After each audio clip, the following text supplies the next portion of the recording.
तो आज हम देखने वाले हैं नेक्स्ट जो टॉपिक है हमारा एटॉमिक स्ट्रक्चर। अभी तक हम लोगों ने इसका इंट्रोडक्शन पार्ट कर लिया, जिसमें हमने देखा कि मैटर क्या होता है, उसकी क्लासिफिकेशन क्या है, और फिर हमने लास्ट में देखा कि मेथड ऑफ सेपरेशन कौन कौन से होते हैं, और फिर लास्ट में कुछ मेल्टिंग पॉइंट, बॉइलिंग पॉइंट, ये सब देखा। ठीक है, तो अब आज हम स्टार्ट करेंगे एटॉमिक स्ट्रक्चर को। अगर आप लोगों ने वो नहीं देखी है तो पहले वो देख लेना, फिर अब हम आगे स्टार्ट करते हैं। देखो एटॉमिक स्ट्रक्चर क्या है, इसमें हम लोग डिफरेंट थ्योरीज देखेंगे।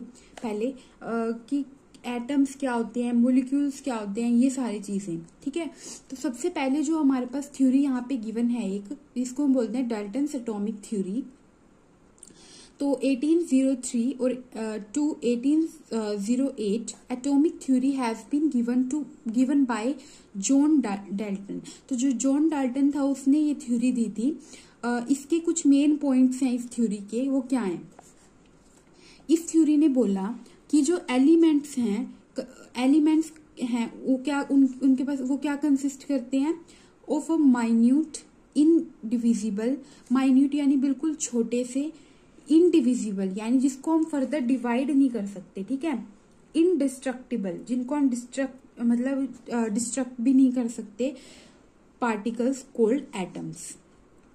तो एलिमेंट्स जो कि साइज में छोटे हों, इनविजिबल हों, इनडिस्ट्रक्टिबल पार्टिकल हों, उनको हम एटम्स बोलते हैं। ठीक है, तो ये किसने बताया, इस थ्योरी ने बताया कि एटम क्या होते हैं। फिर इसने बोला कि जो एटम्स हैं of element are identical to each other, वो आइडेंटिकल होते हैं एक दूसरे से। दे हैव मतलब कि एक एटम है फिर दूसरा एटम है, ऐसे काफी सारे एटम्स हैं, तो वो सारे आपस में कैसे होते हैं, सेम होते हैं, यानी आइडेंटिकल होते हैं। ठीक है, उनका मास भी सेम होता है, उनका साइज भी सेम होता है। एटम्स जो है डिफरेंट एलिमेंट के डिफर करते हैं in properties, have different mass and sizes. ठीक है, तो ये डिफर भी कर सकते हैं डिफरेंट, अगर एलिमेंट सेम है, अगर कोई एलिमेंट सेम है तो तब ये भी सेम होंगे, इनका मास इनका साइज भी सेम होगा। बट अगर एलिमेंट अलग है तब इनकी प्रॉपर्टीज अलग होंगी, उनका मास भी अलग होगा, साइज भी अलग होगा। ठीक है, एलिमेंट पे डिपेंड करेगा।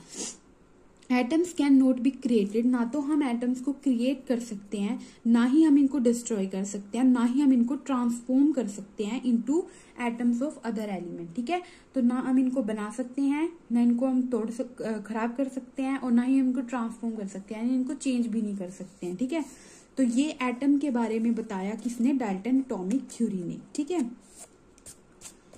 उसके बाद एटम की डेफिनेशन है कि smallest particle of A element, किसी भी एलिमेंट का जो छोटा सा पार्ट होता है, स्मॉलेस्ट पार्टिकल है, उसको हम एटम बोलते हैं। और जो एटम है can take part in chemical combination and does not occur free in nature, ना तो ये केमिकल कॉम्बिनेशन में पार्ट लेता है और ना ही हमें नेचर में फ्रीली मिलता है। एटम्स ऑफ द हाइड्रोजन, और सबसे छोटा एटम किसका है, हाइड्रोजन का है। ये याद रख लेना कि सबसे छोटा एटम किसका है, हाइड्रोजन का है। स्मॉलेस्ट और लाइटेस्ट, छोटा भी है और सबसे हल्का भी है।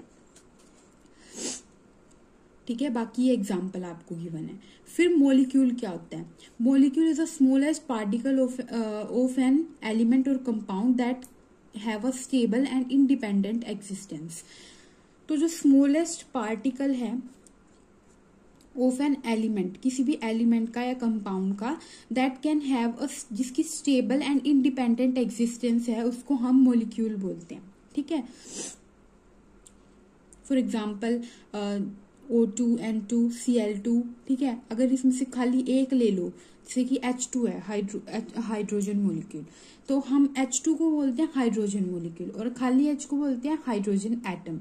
तो एक होगा तो एटम होगा, और मॉलिक्यूल जो है वो कंबाइंड स्टेट में हमें देखने को मिलते हैं। फिर होता है मोल। मोल क्या होता है, mole is a collection of a 6.023 into 10 की पावर 23 पार्टिकल्स। एक मोल में इतने पार्टिकल्स होते हैं। ठीक है, इसका मतलब ये है कि 1 मोल जो है इसके इक्वल होता है, और 1 मोल एटम जो है वो इतने एटम्स के इक्वल होता है, और 1 मोल मॉलिक्यूल इतने मॉलिक्यूल के इक्वल होता है। तो ये इंपॉर्टेंट है, वैसे पूछ भी लिया जाता है कि एवोगैड्रो नंबर क्या होता है, तो इसी को ही हम एवोगैड्रो नंबर बोलते हैं। या आपसे ये भी पूछा जा सकता है कि 1 मोल किसके इक्वल होता है, या 1 मोल एटम किसके इक्वल होता है, 1 मोल मोलिक्यूल किसके इक्वल होता है। ठीक है, तो ये आपसे पूछा जा सकता है। तो ये नंबर तो आप रट ही लेना कि 6.023 × 10⁻23। ठीक है, किसी तरह से आ सकता है कि एवोगैड्रो नंबर क्या है या मोल क्या है। ठीक है,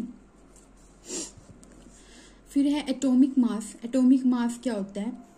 एटॉमिक मास ऑफ एलिमेंट क्या होता है? मास एक एटम का, ठीक है, divided by 1/12 into mass of 1 atom of a carbon 12। ठीक है, फॉर्मूला ही है ये, तो ये आपने याद रखना है बस कि एटॉमिक मास क्या होता है। उसके बाद है मोलिकुलर मास क्या होता है? Molecular mass of a substance is a number which states that how many times one molecule of a substance is heavier। कितने टाइम्स जो है कोई भी वन मॉलिक्यूल ऑफ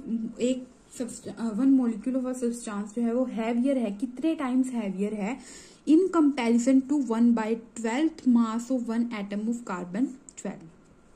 ठीक है, इसके कितने टाइम्स ज्यादा हैवियर है वो उसका मॉलिक्यूलर मास होगा और ये इसका एटॉमिक मास होगा। ठीक है, उसके बाद आता है कि जो हमारा एटम है उसमें क्या क्या होता है। ठीक है, एटम में क्या क्या होता है? तो एटम में इलेक्ट्रॉन होते हैं, एटम में प्रोटॉन होते हैं और एटम में न्यूट्रॉन होते हैं। 3 चीजें हमें एक एटम के अंदर देखने को मिलती हैं, इलेक्ट्रॉन, प्रोटॉन एंड न्यूट्रॉन। अब हम इनको देखते हैं कि इलेक्ट्रॉन क्या है, प्रोटॉन क्या है और न्यूट्रॉन क्या है। ठीक है, तो इलेक्ट्रॉन को हम रिप्रेजेंट करते हैं इस तरह से E0-1। ठीक है, जो इलेक्ट्रॉन है उसको डिस्कवर किया था जे थॉमसन ने। नेम ऑफ द इलेक्ट्रॉन किसने दिया था? स्टोनी ने। और रिलेटिव चार्ज कितना है इलेक्ट्रॉन का? -1। और एब्सोल्यूट चार्ज कितना है? -1.6 × 10⁻19। ये पूछे जा सकते हैं क्वेश्चन, तो ये याद होनी चाहिए आपको कि इलेक्ट्रॉन पे कितना चार्ज होता है? -1। अगर पूछा जाए कि एब्सोल्यूट चार्ज कितना है तो वो -1.6 × 10⁻19 होता है कूलम्स। और ये तो मुश्किल ही पूछा जाएगा आपसे, ESU में यानी यूनिट चेंज किया बस कूलम से, इसमें तो इतना हो गया बस। ठीक है, तो ये आप मेन याद रखना और ये -1। ठीक है, ये इंपॉर्टेंट है। उसके बाद है रिलेटिव मास। एक तो चार्ज पूछा जा सकता है, एक मास पूछा जा सकता है। तो चार्ज में आपने ये याद रखना है, ये याद रखना है। मास में आपने ये वैल्यू 0.000534 और इससे ज्यादा इंपॉर्टेंट ये है आपके पास 9.1 × 10⁻20-28। ठीक है, ये इंपॉर्टेंट है। और ये केजी में अगर हम लिख दें तो बस यहाँ पे -31 हो जाएगा। ठीक है, तो मे भी आपको ग्राम में गिवन हो ऑप्शन या केजी में, तो याद रखना इसको। आगे का तो सेम ही है ना। फिर है charge to the mass ratio किसी भी इलेक्ट्रॉन की, वो कितनी है? -1.76 × 10⁸8। ठीक है, ये सारी याद रखनी है आपको, ये 1 मार्क्स में MCQ में पूछी जा सकती हैं। फिर है इलेक्ट्रॉन वॉज ऑब्टेन फ्रॉम। अगर पूछा जाए कि इलेक्ट्रॉन का पता हमें कैसे चला, तो कैथोड रे एक्सपेरिमेंट हुआ था, उसकी हेल्प से हम लोगों को इलेक्ट्रॉन के बारे में पता चला। ठीक है, तो ये थी कुछ बातें इलेक्ट्रॉन के बारे में। अब नेक्स्ट हमारे पास आता है प्रोटॉन। इसी तरह से ही प्रोटॉन है, इसी तरह से न्यूट्रॉन है।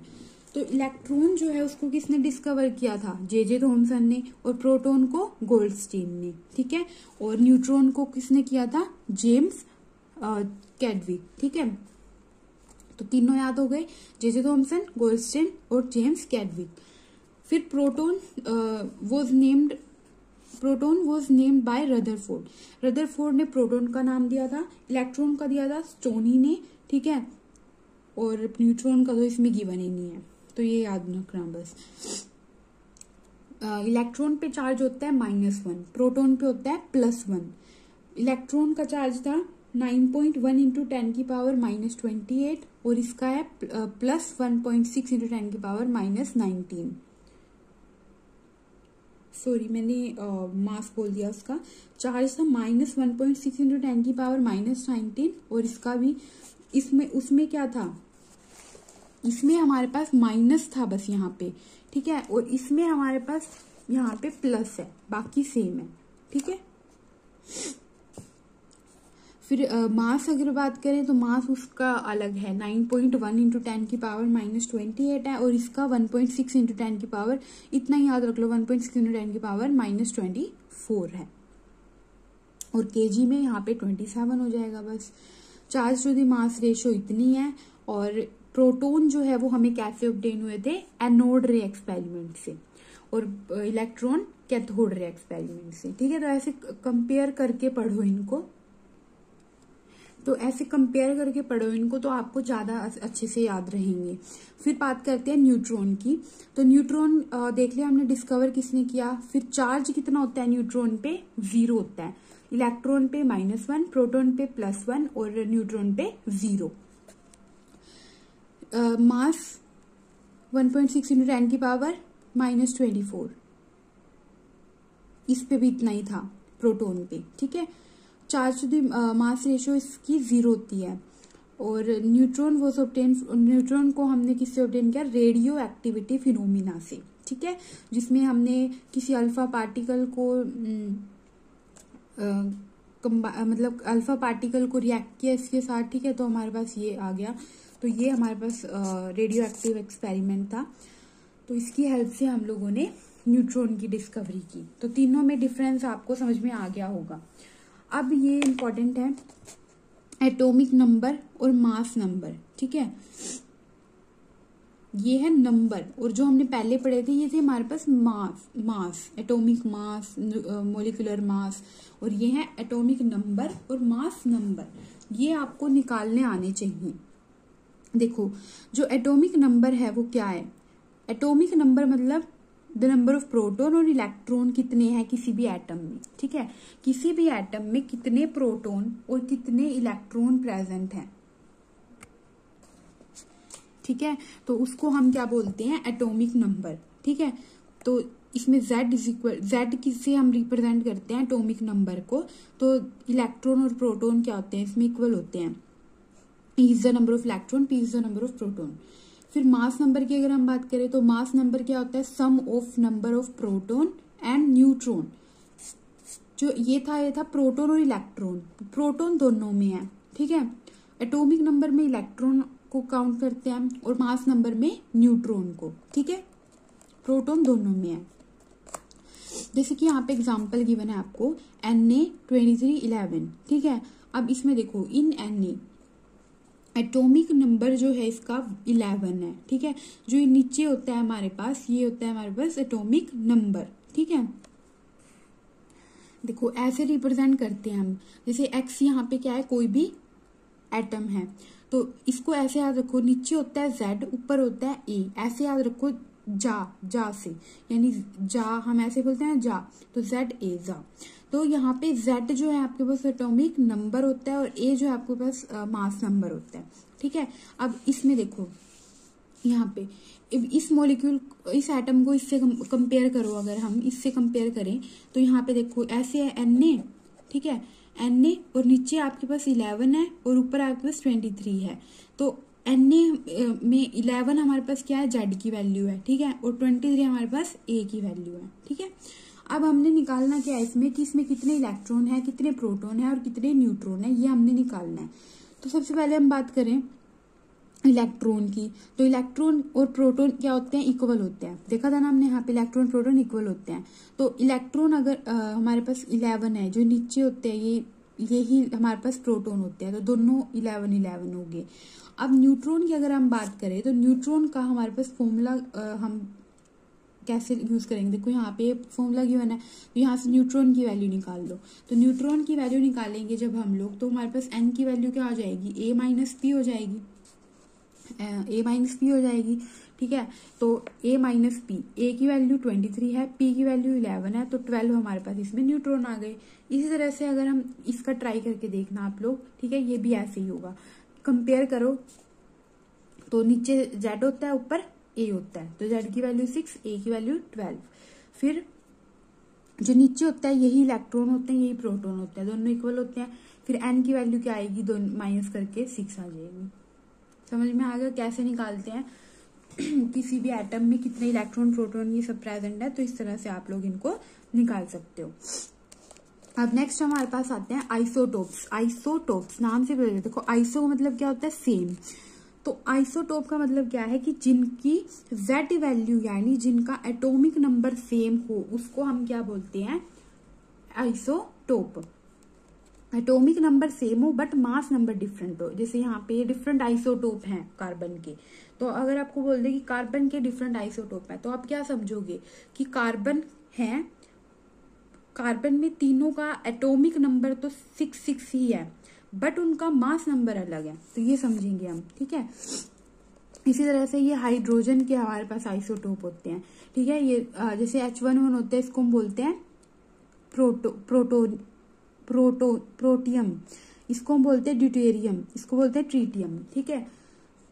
तो ये हमारे पास डिफरेंट आइसोटोप हैं हाइड्रोजन के।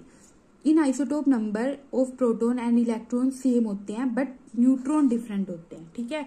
क्यों? क्योंकि हम प्रोटॉन और इलेक्ट्रॉन तो इससे निकालते हैं और ये तो सब में सेम ही है, तो इसलिए प्रोटॉन इलेक्ट्रॉन सेम होंगे बट न्यूट्रॉन अलग होंगे, क्योंकि वो हम माइनस करके निकालते हैं ना, ठीक है। फिर इसी तरह से 2 वर्ड हो रहे हैं हमारे पास, आइसोबार और आइसोटोन क्या होती हैं। तो आइसोबार हमारे पास क्या होता है,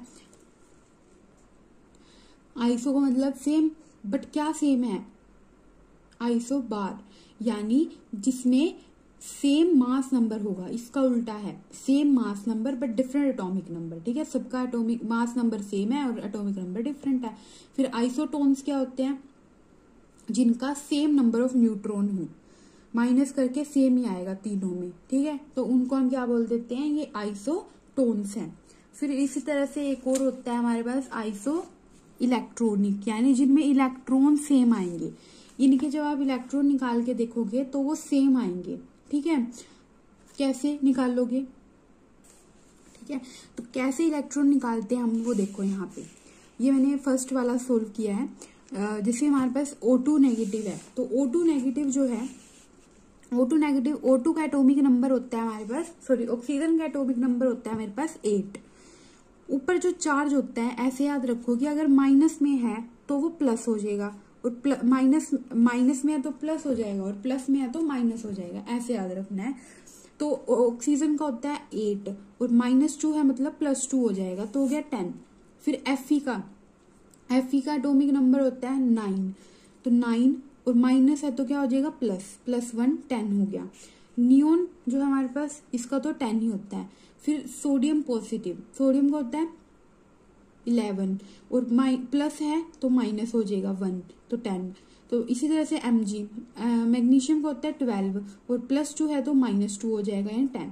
तो सब में 10 10 10 आ रहे हैं, सबके इलेक्ट्रॉन कितने आ रहे हैं 10। तो इसलिए इनको हम क्या बोलेंगे कि ये सारे क्या हैं, आइसो इलेक्ट्रॉनिक हैं। आपसे ऐसे पूछा जा सकता है जैसे कि वो बोल देंगे कि बताओ कि इनमें से कौन सा आइसो इलेक्ट्रॉनिक है, और ऐसे ही जैसे 1 2 3 4 2 4 ऑप्शन दे देंगे, तो आपने सबके इलेक्ट्रॉन निकाल के देखने पड़ेंगे कि किस में सेम आ रहे हैं, ठीक है। तो ऐसा क्वेश्चन बन सकता है, तो ये आपको ये निकालने आने चाहिए, ठीक है। तो बेसिक याद कर लो एटॉमिक नंबर इनके। तो आज हम लोगों ने देखा डाल्टन एटॉमिक थ्योरी की एटम के बारे में क्या बताती है। उसके बाद हमने Avogadro number, atomic mass, molecular mass, फिर इलेक्ट्रॉन, प्रोटॉन, न्यूट्रॉन के बारे में देखा कि उनका चार्ज वगैरह क्या होता है। फिर हमने एटॉमिक नंबर, मास नंबर देखा, फिर isotope, isobar, isotone, iso electronic, ठीक है। तो आज हम इतना ही करते हैं, बाकी इसमें हम नेक्स्ट कल करेंगे, ठीक है। कुछ मॉडल हैं कि हमें कैसे पता चला, तो कौन कौन से मॉडल आए वो देखेंगे हम लोग, कल देखेंगे इसमें। तो आज के लिए हम इतना ही करते हैं।